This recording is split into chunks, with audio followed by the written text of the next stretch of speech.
সুপ্রভাত সবাইকে, আবারও আমার চ্যানেলে সবাইকে স্বাগত জানাই। আজকে বেশ আকাশটা পরিষ্কার, ঝলমলে রোদ উঠেছে সকালে। ওই যে দেখো, আমার সাথে আমার বন্ধুরাও চলে এসেছে তোমাদেরকে স্বাগত জানাবার জন্য। তো আজকে আমি সারাদিন কি করছি ওটাই আমি আজকে তুলে ধরব। তো আমার পুজো শেষ হয়ে গেছে, এরপর আমি জলখাবার খেয়ে নেব। আজকে ব্রেকফাস্টে বেশি কিছু নেই, আছে মুড়ি, পকোড়া আর চা। এরপর আমি যা যা রান্না করি সেটাই অল্প করে আপনাদের সাথে শেয়ার করব।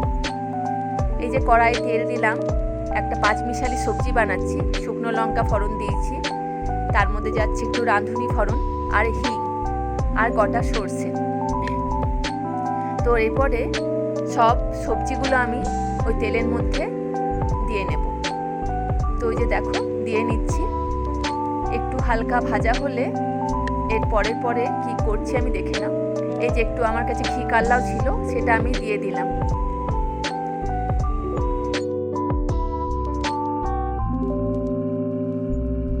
এরপরে আমি দিচ্ছি পরিমাণ মতো নুন দিয়ে আমি নাড়াচাড়া করে এটাকে একটু ঢাকা দিয়ে নেব, যাতে এই আলু, কাঁচা কলা এগুলো একটু সিদ্ধ হয়ে যায়, গাজর। এই সবজিটা পাঁচমিশালি সবজি, এটার মধ্যে আছে পেঁপে, গাজর, আলু, বেগুন, কাঁচা কলা সব দিয়ে একটা সবজি, ভীষণ ভালো লাগে খেতে। এই প্রসেসে আমি বানাই, তো দেখে নাও।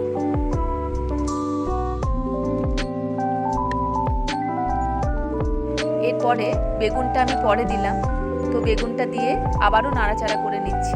বেগুন আছে, বরবটি আছে, দিয়ে আবারও একটু ঢাকা দিয়ে রেখে নিলাম, যাতে সবজিটা ভালো করে সেদ্ধ হয়। এরপর 5 মিনিট পর আমি এসেছি একটা বাটিতে। ওই যে দেখো 1 চামচ আদা নিয়েছি। এই আদার মধ্যে আমি ধনে গুঁড়ো, জিরে গুঁড়ো আর একটু লঙ্কা গুঁড়ো নিয়ে, হলুদ গুঁড়ো একসাথে নিয়ে একটু জল দিয়ে গুলে ওই সবজিটার মধ্যে দিয়ে দেব।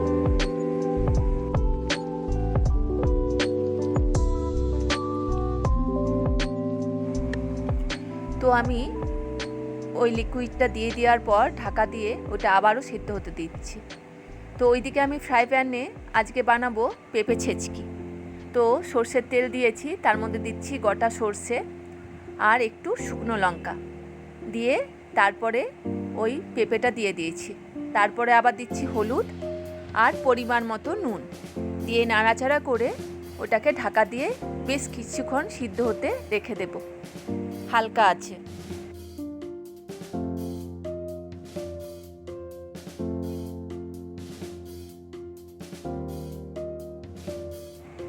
এটা হতে থাক, এরপরে দেখে নিই। এই যে সবজিটা আমার হয়ে গেছে প্রায়। এর মধ্যে একটা টুইস্ট আছে। এরপর সবজিটা আরও সুন্দর লাগার জন্য এটার মধ্যে একটু আমুল দুধ আমি গরম জলে গুলে ওটার মধ্যে ঢেলে দিলাম। এটা দিলে কিন্তু সবজির টেস্টটা না মারাত্মক লাগে। একবার বানিয়ে দেখো, খুব ভালো লাগবে। এই প্রায় হয়ে এলো আমার সবজিটা। এই যে দেখো মোটামুটি সেদ্ধ হয়ে গেছে, আর একটু ফুটুক, তারপরে নামাবো। এই সবজিটা হয়ে গেছে। এরপর আমি নামাবার আগে 1 চামচ ঘি এটাতে আমি অ্যাড করব। ঘিটা দিলে টেস্টটা আর একটু বেশি ভালো হয়। তো ঘিটা দেওয়াটা অপশনাল, কেউ চাইলে দিতে পারো, আবার নাও পারো। তো হয়ে গেছে সবজি, নামিয়ে নিয়েছি। এরপর আমার পেঁপে ছেচকিও রেডি।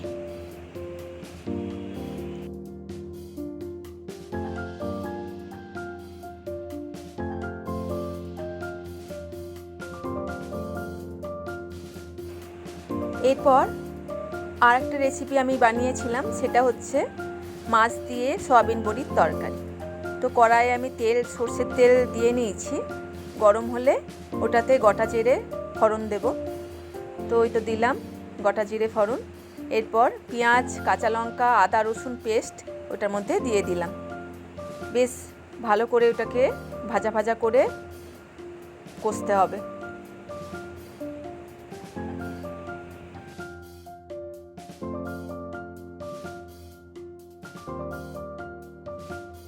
অন্যদিকে আমি একটা বাটির মধ্যে ধনে গুঁড়ো, জিরে গুঁড়ো, শুকনো লঙ্কা গুঁড়ো, হলুদ গুঁড়ো নিয়ে জল দিয়ে ভালো করে ওটা পেস্ট বানিয়ে নেব।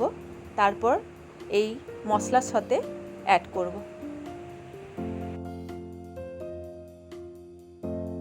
এরপর কড়াইয়ে আমি টমেটো কুচি একটা মাঝারি সাইজের আর একটা কাঁচা লঙ্কা কুচি কড়াইয়ে দিয়ে দিলাম। দিয়ে পরিমাণ মতো নুন দিয়ে ওটাকে ভালো করে কষলাম।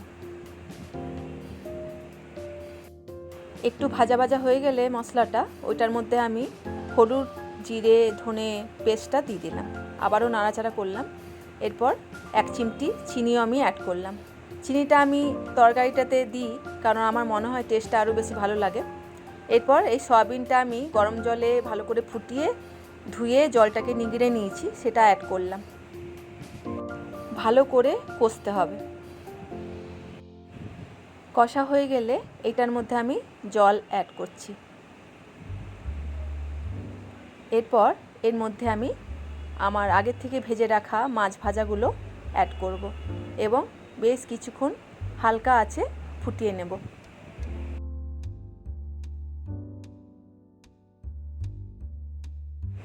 ব্যাস, সয়াবিনের মাছের তরকারি আমার রেডি। এটা ঢাকা দিয়ে রেখে দেব। তাহলে একবার চট করে দেখে নিই আজ দুপুরের মেনুটা কি হলো। গরম গরম ভাত, তার সঙ্গে আছে মুসুর ডাল লাউ দিয়ে, এটা হচ্ছে পেঁপে ছেচকি, আর এই হচ্ছে আমার সব দিয়ে মিক্সড তরকারিটা। আর আজকে শো স্টপার এই মাছ দিয়ে সয়াবিনের তরকারি। এরপর তো আমরা খেতে বসবো, তো আমার বন্ধুদেরকেও খাবারটা আমি দিয়ে নিলাম। ওরা এক্ষুনি আসবে, ওদেরও খাবার সময় হয়ে গেছে। এই যে দেখো চলে এসেছে খেতে। আমি শাশুড়ি মায়ের খাবারটা বেড়ে নিলাম, উনি খেতে বসে গেছেন। এরপর আমি বসবো।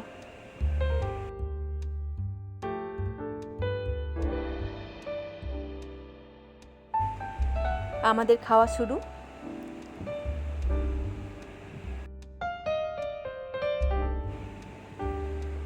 আমার খাওয়া শেষ হয়ে গেছিল, মায়ের হলো।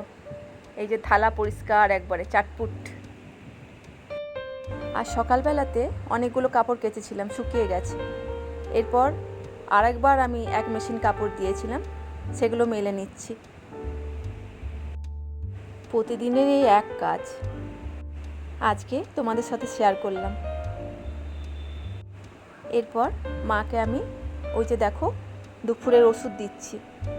খাওয়ার পর মা দুপুরবেলায় ওষুধ খায়, সেই ওষুধগুলো মাকে দিয়ে দিতে হয়, নালে বুঝতে পারে না। প্রতিদিনের আমাদের অনেক কাজ থাকে, সবার বাড়ির ভিন্ন ভিন্ন কাজ আলাদা, রুটিন আলাদা। আমি আজকে আমার রুটিনটাই দেখালাম তোমাদেরকে। যদি কারুর ভালো লাগে তাহলে প্লিজ লাইক করে দিবে অ্যান্ড শেয়ার করে দিও আর সাবস্ক্রাইব করো। তো আমার বিকেল হয়ে গেছে, আমি দেখো পুরো ফ্রেশ হয়ে নিয়েছিলাম আর কাপড় জামা গুছিয়ে নিচ্ছি।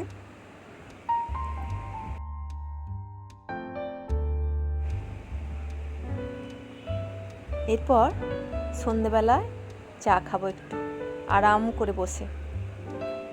এই যে চলে এসেছি আমার সবথেকে প্রিয় জায়গা, ব্যালকনি। আমার গাছগুলোর সাথে কথা বলতে বলতে চা খেতে আমার ভীষণ ভালো লাগে। এইটাই হচ্ছে আমার একান্ত নিজের সময়, যেটা আমি এইভাবে এনজয় করি। করতে করতে দেখো সন্ধে হয়ে গেছে, এখন প্রায় 6:30। আমাদের না এখানে ফ্ল্যাটে দিয়েছে এদের টুনি বাল্বগুলো পুজোর জন্যে। কি সুন্দর যে লাগছে, মা আসছে, তার রূপই আলাদা প্রকৃতির। মনটা আনন্দে ভরে যায় এই সময়। ওই যে দেখো কি সুন্দর জ্বলছে আর কি ভালো লাগছে। তো সবাইকে পুজোর অগ্রিম শুভেচ্ছা জানিয়ে আজকের ভিডিওটা এখানেই শেষ করলাম। আবারও আসবো অন্য কোনো ভিডিওতে। টাটা।